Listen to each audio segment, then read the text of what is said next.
Edid, or Extended Display Identification Data, is communication data offered by a display to a connected source. And this data is essential if we want to send the best possible image quality to that display in a way that the display will understand. This course will give you clarity on how Edid is managed, and more importantly, it'll offer you a refreshing alternative as to how it actually works. Enjoy!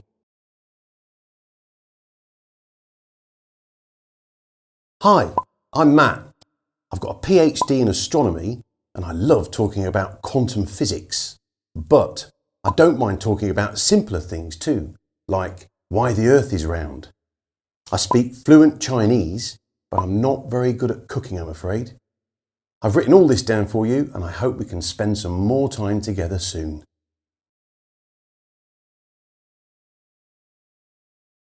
Was that strange enough for you?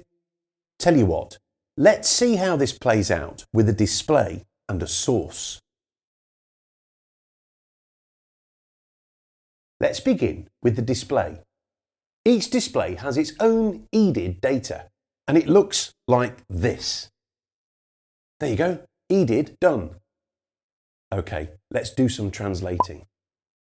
So let's take that and put it in there, and then we'll take that, put that in there, and then we'll put that over there, and then we'll take that and put it there, and then that one, and we'll put it there.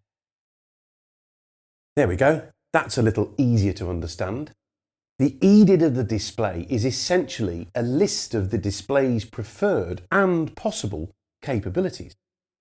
Now, the source can send whatever content it wants, but if the display isn't capable of showing that content, then we would see, well, nothing. Then the client would get angry. Where did my picture go? And you'd have to be called back out, which would be messy business. So, Edid is essential to ensure content can be displayed, but it's also designed to ensure content is displayed in the preferred format. Once the source equipment reads the Edid data, it knows what the display is capable of. And as long as it's able to, it will send the content back in a useful format. If it can't send the correct format, then it will still try and send the content anyway, but there's no guarantee that it will be displayed. Many displays have fantastic capabilities which are quite often not being utilised because that feature hasn't been enabled. For example, HDMI deep colour or UHD colour. If these features aren't enabled, they won't appear in the Edid list. So, even if the source equipment is able to present the content in the preferred format, it won't, because the Edid doesn't mention it. And this results in the client missing out on amazing content like HDR.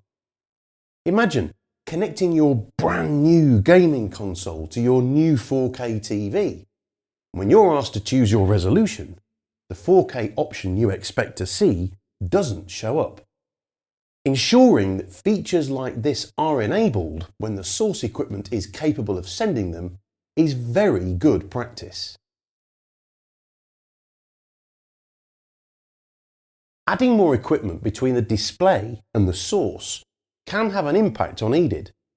For example, the preferred resolution sent by the source may require more bandwidth than the cabling infrastructure which connects all the devices together can handle, and this can result in a poor image quality or no image at all. Finally, remember that SDVoE technology will always provide the source device with the exact Edid provided by the display, using Ethernet to guarantee matrix switch performance back to the display regardless of the format.